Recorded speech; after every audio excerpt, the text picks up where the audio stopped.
Muy buenas noches, estimados televidentes. Bienvenidos a El Ágora. Los acompañan Jorge Jacobs y Marta Yolanda Díaz Durán y es para nosotros un verdadero gusto estar de nuevo con ustedes. Un gusto que tomamos, además de eso, con responsabilidad. Más en estos momentos que muchos ya llaman históricos que estamos viviendo los guatemaltecos. Cada día nos encontramos con alguna sorpresa en lo que trata toda esta, llamémosle, esta incertidumbre política en la cual estamos viviendo. Sin ir muy lejos, ayer, pues bueno, fuimos sorprendidos con la captura de dos importantes, ya no solo los gatos, ya no solo los del primer nivel se los están llevando presos, también emitieron órdenes de captura por varias personas relacionadas con un contrato anómalo, entre comillas, o sea, que hay sospecha de corrupción detrás de un contrato, que no es solo la corrupción detrás de de la contratación de una compañía para brindar servicios a los enfermos renales, sino el hecho que detrás de ese acto corrupto, por no haberse preocupado por que efectivamente se les brindara la ayuda que necesitaban los enfermos renales, ya si recuerdo correctamente, 7 de ellos murieron. O sea, esto ya se puede catalogar como un homicidio de aquellos que son responsables directos de este acto de corrupción.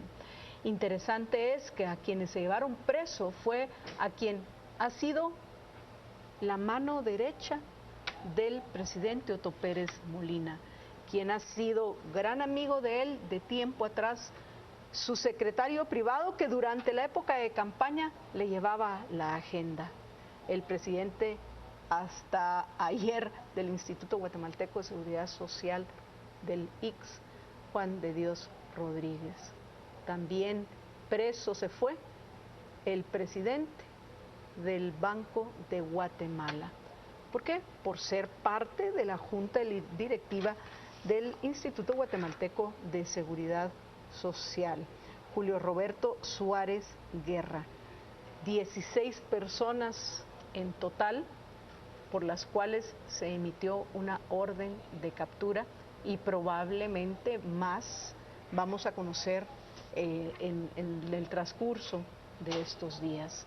Y todo esto como resultado de la presión que en la mayoría de los casos ha sido pacífica, las protestas pacíficas de nosotros, los mandantes. Mandantes son los que mandan dentro de un Estado de Derecho. Nosotros los mandantes demandamos de los mandatarios que ya no más robo, ya no más violación a nuestros derechos individuales. Muchas han sido las peticiones de los manifestantes, pero hay una que une, diría yo, la voz de todos, incluyendo de aquellos que no autorizamos a nadie a hablar por nosotros porque no formamos parte de ningún grupo de presión, y también aquellos que ciertos grupos de presión han enarbolado. La renuncia de Roxana Valdetti y la renuncia de Otto Pérez Molina. Por cierto, en lo que respecta a la renuncia de Otto Pérez Molina, se han dicho muchas cosas falsas, entre ellas que esta es inconstitucional, pero esto es falso. Esta es una mentira descarada que están pretendiendo que creamos nosotros, los ciudadanos, los mandantes, para manipularnos. Vamos a hablar hoy con Estuardo Ralón, quien es abogado y en Derecho Constitucional, y vamos a comenzar abordando este tema. La renuncia de Otto Pérez Molina no es inconstitucional, no representa un rompimiento del orden institucional y no representa tampoco la suspensión de las elecciones que deben llevarse a cabo el próximo 6 de septiembre, tal y como han sido convocadas por el Tribunal Supremo Electoral, para que el próximo 14 de enero tome posesión un nuevo gobierno. Pero bueno, vamos con nuestro invitado, Estuardo Ralón, para que nos explique por qué no es inconstitucional la renuncia de un presidente. Estuardo, buenas noches, bienvenido, adelante. Buenas noches. Efectivamente, la Constitución Política de la República regula la posibilidad de que un presidente renuncie a su cargo. Y en el caso que un presidente renuncie a su cargo, es el vicepresidente quien pasa a ocupar ese cargo de la presidencia de la República. En este caso, es el caso de Alejandro Maldonado Aguirre, el que en la figura vicepresidencial asume la presidencia de la República. El presidente que ya una vez ha asumido el cargo tiene que enviar una terna al Congreso haciendo un ejercicio del control del sistema constitucional, digamos, en esa división de poderes, le envía una terna al Congreso y tiene que este Congreso que designar nuevo vicepresidente. Para nada es un rompimiento constitucional. Se repite el procedimiento por el cual fue electo también Alejandro Maldonado Aguirre. Es correcto, se repetiría ese procedimiento y la figura vicepresidencial, pues... Solo que ahora le tocaría a Alejandro Maldonado Aguirre presentar la terna de los candidatos. Correcto, pero no es cierto una afirmación que diga que la renuncia del presidente es inconstitucional, porque la propia Constitución establece y regula el mecanismo para poder llenar esa vacante. Estamos viendo, Estuardo, algo que por lo menos yo en mi vida política ya como ciudadana, y cuando digo política es porque me intereso en los temas de la polis, qué está pasando en mi Guatemala, qué está pasando en este país en el cual yo he elegido vivir, independientemente de que yo nací en Guatemala. Yo he elegido quedarme viviendo en Guatemala, así como muchos que no han nacido en nuestro país han hecho de Guatemala su hogar. Y nos interesa, sin duda, qué va a pasar en nuestra sociedad. Y estamos viendo que efectivamente sí, nosotros los mandantes podemos mandar como debe ser a nuestros mandatarios. Pero bueno, es obvio, todos los que participamos en la manifestación del pasado sábado 16 de mayo, recordamos ese ambiente de fiesta, era una fiesta cívica, era una reunión espontánea a la cual habían llegado familias a título personal, cada quien con sus demandas. Probablemente las que más se escucharon, además de la solicitud de la renuncia del presidente Otto Pérez Molina, era la de que exista justicia, porque no solo es cuestión de que renuncien, sino justicia implica que seamos compensados nosotros, los tributarios, los cuales hemos sido defraudados y se han robado nuestros tributos los gobernantes. Entonces tiene que haber justicia, no más shows mediáticos. Queremos hechos concretos y que sobre todas las acusaciones estén bien sustentadas en este tema de justicia. Precisamente ayer circuló en los medios electrónicos un comunicado de prensa de la Corte Suprema de Justicia, Estuardo, que me llama mucho la atención este comunicado, por eso quiero mencionar un par de puntos de lo expresado por los magistrados de la Corte Suprema de Justicia. El primer punto dicen que rechazan categóricamente todo acto de corrupción.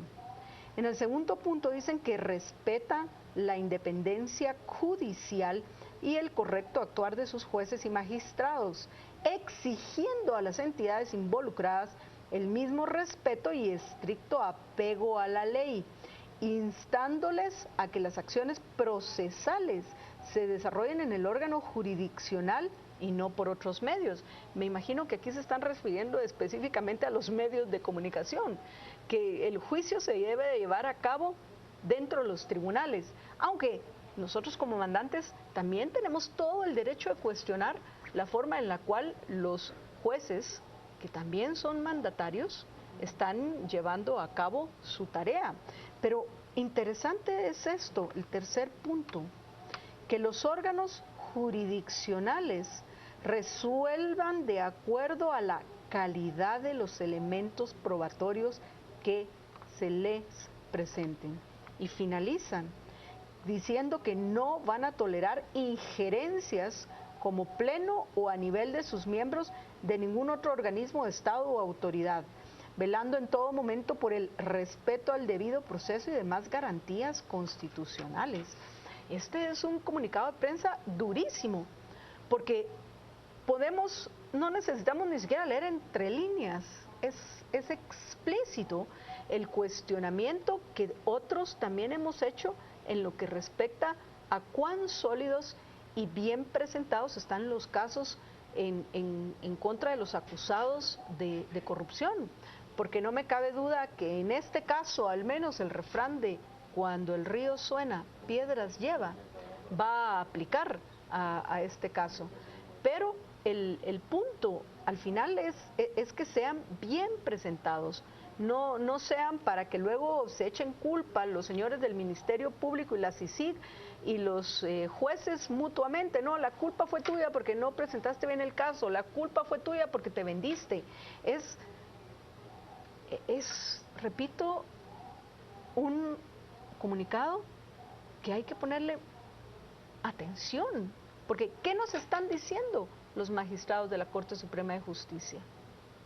Estuardo. Yo creo que ese comunicado está en sintonía con lo que debe ser una exigencia ciudadana, y es el respeto al debido proceso y al derecho de defensa. Estamos viviendo un momento en el cual se han iniciado una serie de acciones de persecución penal por señalamiento de actos de corrupción.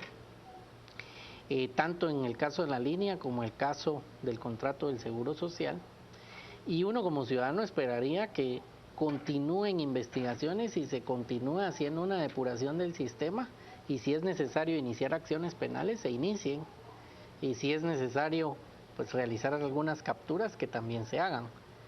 Pero también es necesario de que si una persona resulta condenada o se le deniega una medida sustitutiva, sea porque se actuó en ley, se actuó dentro del debido proceso, porque el señalamiento era claro, era contundente, porque habían medios de prueba.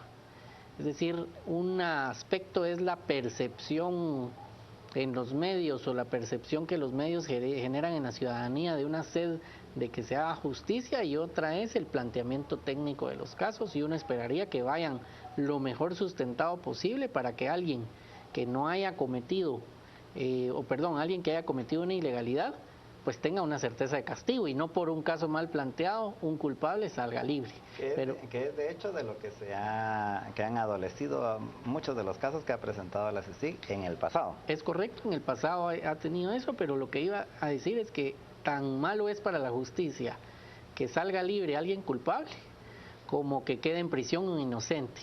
Es decir, los dos son actos de injusticia, y los ciudadanos tenemos una garantía individual en la Constitución reconocida, que es el derecho de defensa y el debido proceso, y por lo tanto el que se respete el derecho de defensa y debido proceso para una persona X que representa una garantía para el ciudadano, que sabe que en algún momento esa garantía le es aplicable también a él. Entonces, creo que el comunicado de la Corte Suprema de Justicia pone en relieve esta situación, que la calidad de las pruebas obviamente es muy importante, pero en un término más general es importante que se respete el debido proceso y el derecho de defensa, más en estos casos de alto impacto. Que no dudamos, yo no tengo duda en lo que respecta a que Juan de Dios Rodríguez esté implicado en actos de corrupción, y obviamente han habido serios problemas con este contrato que están poniendo hoy como el caso principal para acusarlos, pero tiene que estar bien sustentado el caso. Por eso debemos presionar al ministro de Gobernación, Mauricio López Bonilla, a la fiscal general del Maldana y al comisionado de la CICIG, Iván Velázquez, para que sustenten bien sus casos, porque los guatemaltecos queremos justicia. Vamos a una breve pausa y regresamos con ustedes en unos minutos. Quédense con nosotros en el Ágora.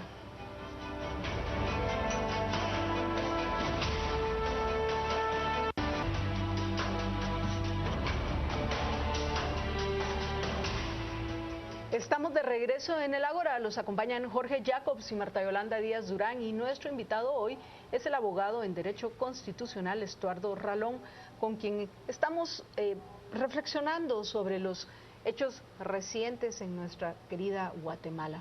Pero no debemos quedarnos solo en el presente, porque que vienen cambios, vienen cambios. Pero ¿cuáles van a ser esos cambios? ¿Dentro de qué contexto se van a hacer? ¿Cuáles van a ser los lineamientos principales? ¿Por dónde podemos comenzar? Y qué, sin duda, sin discusión, debemos evitar eso. Quisiera que comentáramos en este segmento, Estuardo, porque hay algo que no solo nos debe preocupar, sino nos debe de ocupar a todos los ciudadanos responsables, los ciudadanos honestos, los ciudadanos productivos, los ciudadanos que nos aclaramos las ideas y que vamos a tomar decisiones a pesar de la emoción detrás de toda esta gesta cívica que se está llevando a cabo en nuestro país, que se siente todos los días. Vamos a utilizar nuestra razón para identificar la realidad y tomar las decisiones objetivas que nos permitan hacer los cambios que nos lleven a progresar y vivir en una sociedad diferente, como estoy segura que es lo que la mayoría de ustedes buscan, apreciables televidentes. Vivir en una sociedad en paz, donde podamos cooperar los unos con los otros, respetándonos mutuamente, y que no pretendamos vivir de parásitos ni a costas de otros. Sentirnos orgullosos de que lo que tenemos nos lo hemos ganado y no se lo hemos quitado a otros. Eso es lo que necesitamos. Y otro punto muy importante: todos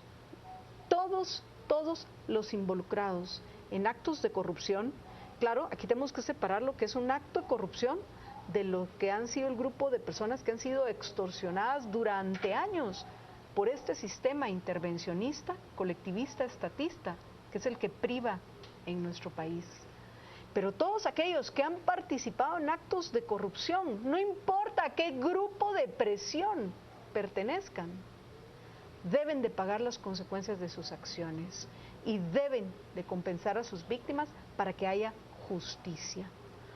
Estuardo, ¿cuáles son los cambios más urgentes y que se podrían llevar a cabo ya, sin necesidad de convocar a una consulta popular? Porque tenemos claro que lo peor que nos podría pasar a los guatemaltecos es que se convocara una Asamblea Nacional Constituyente, ¿correcto? Es correcto. Yo creo que este momento que estamos viviendo como guatemaltecos, para que no sea una oportunidad perdida, debiera concretarse en algunas reformas trascendentales. Y creo que cuando uno ve el problema de corrupción que pareciera se ha esparcido por todas y cada una de las dependencias del Estado, no cabe duda que el punto de origen de esos problemas se origina desde cómo se ha mal utilizado la ley electoral y de partidos políticos. Porque ese es un punto de origen en donde se pone una especie de barrera de entrada a aquellos guatemaltecos decentes, a aquellos guatemaltecos honrados, que obviamente no van a estar dispuestos a comprar el derecho a ocupar una casilla en un llamado partido político. Y entonces ese privilegio que tienen los partidos políticos para postular candidatos al Congreso de la República o incluso a una Asamblea Nacional Constituyente es un privilegio que funciona como una barrera de entrada que hay que romper. O sea, yo creo que un cambio trascendental es liberalizar la participación ciudadana, permitirle, por ejemplo, a comités cívicos electorales con requisitos puntuales que puedan también proponer candidatos al Congreso y a una Asamblea, y por qué no, con un número significativo de firmas de padrón electoral, ¿por qué no pensar en candidaturas independientes a la presidencia de la República, como de hecho en Estados Unidos existe? Es decir, si no rompemos esa barrera de entrada, ese incentivo que genera ese privilegio que se da a los partidos políticos por ley, vamos a tener un sistema que desde su origen empieza invitando a que no sean los mejores guatemaltecos los que ocupen esas casillas, y entonces en lugar de darse una elección para los guatemaltecos nos toca seleccionar dentro de la oferta que cada vez es más escasa y cada vez es más difícil de escoger al menos malo. Yo creo que ese es un cambio trascendental que habría que apuntar, que lo puede plantear ya el Congreso de la República. Obviamente, por ser una ley constitucional se necesita una opinión o dictamen de la Corte de Constitucionalidad, pero por muy difícil que se vea la tarea, si no la iniciamos pronto, los resultados no los vamos a ver pronto. Y creo yo que es muy importante que esa sea una normativa trascendental. Y la otra, creo yo, es toda la parte de contrataciones del Estado. Una alta discrecionalidad, tanto en contrataciones de bienes, de servicios, como en la contratación de servicios personales, que tiene que ver con ley de contrataciones y ley de servicio civil, generan un incentivo para hacer negocios y donde se enriquecen muchos funcionarios y se enriquecen también algunos otros guatemaltecos que forman y que viven del sistema. Y creo que serían como dos reformas trascendentales fundamentales. Hay que hacer la salvedad de que ambas reformas que mencionaste ahorita se pueden hacer porque son, si bien es cierto, por lo menos la ley electoral y de partidos políticos es una ley de rango constitucional, no se necesita hacer una Asamblea Nacional Constituyente, ni siquiera se necesita hacer una consulta popular para hacer cambios en la ley electoral y de partidos políticos, mucho menos en la ley de compras y contrataciones. O sea, todos esos cambios se pueden hacer sin tener que hacer una reforma constitucional, sin tener que hacer una Asamblea Nacional Constituyente. Ahora bien, sí hay que hacer la salvedad y creo yo que ahorita es el momento precisamente para presionar a los actuales diputados a empezar a hacer esos cambios, pero hay que estar claros que aún en la misma ley electoral está dentro de sí misma está la restricción de que una vez iniciado un proceso electoral, si se hacen cambios a esa legislación, aplican para después de ese proceso, o sea, no aplicarían ya para este proceso en el que ya estamos ahorita involucrados, porque hay cierta corriente de gente que dice, no, pero entonces se suspendan las elecciones y que se apliquen ahorita los cambios. Sí hay que hacer esa salvedad de que no, o sea, ahí sí habría un rompimiento constitucional si se intentase hacer de esa manera, ¿no? Correcto, pero voy a poner el ejemplo incluso de aquellos que proponen que se analice o evalúe una reforma constitucional. Si no rompemos el privilegio de los partidos políticos, la oferta electoral, sea para un nuevo Congreso o una asamblea, tendría que pasar exclusivamente y únicamente por privilegio a través de los partidos políticos. La propuesta del cambio, de un cambio trascendental, yo pienso que debe ser no solo pensando en el corto plazo, no pensando en las elecciones que deben realizarse el 6 de septiembre como están convocados, sino deben de pensarse en el largo plazo, porque al pensar en el largo plazo nos abstraemos un poco de pensar en que estamos en una crisis de personas cuando realmente estamos en una crisis de instituciones. No tenemos institucionalidad fuerte y para eso hay que cambiar los incentivos y para eso hay que desregular y quitar una serie de privilegios. Entonces, sí, efectivamente, no podrán aplicarse en forma inmediata, pero es un cambio de tal profundidad, quitar ese privilegio, que en el siguiente evento los partidos políticos no van a poder salir a vender eventualmente a esos precios que hay hoy las casillas, ni va a ser el único medio de optar a un Congreso de la República en donde la única manera que Guatemala puede empezar a cambiar es que al Congreso lleguen los mejores guatemaltecos y no los peores. Y para que lleguen los mejores hay que quitar ese privilegio. Entonces sí, es una reforma trascendental porque su impacto va más en el largo plazo. Razón por la cual hay que hacer énfasis en lo que ya hemos mencionado los tres, que una cosa es la renuncia de Otto Pérez Molina, que no es un golpe de Estado ni es un rompimiento constitucional. Por favor, no caiga en la trampa detrás de esa mentira.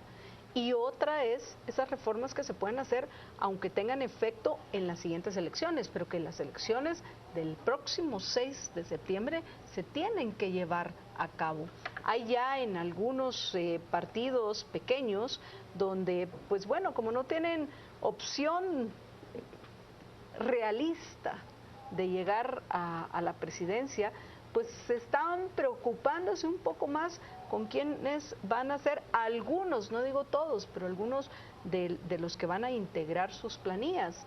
Entonces, Hoy nosotros, los mandantes, los ciudadanos guatemaltecos que vamos a ir a votar el próximo 6 de septiembre, podemos elegir con más cuidado, con más detalle, por quién vamos a votar al Congreso de la República, porque va a ser clave para proteger nuestros derechos individuales.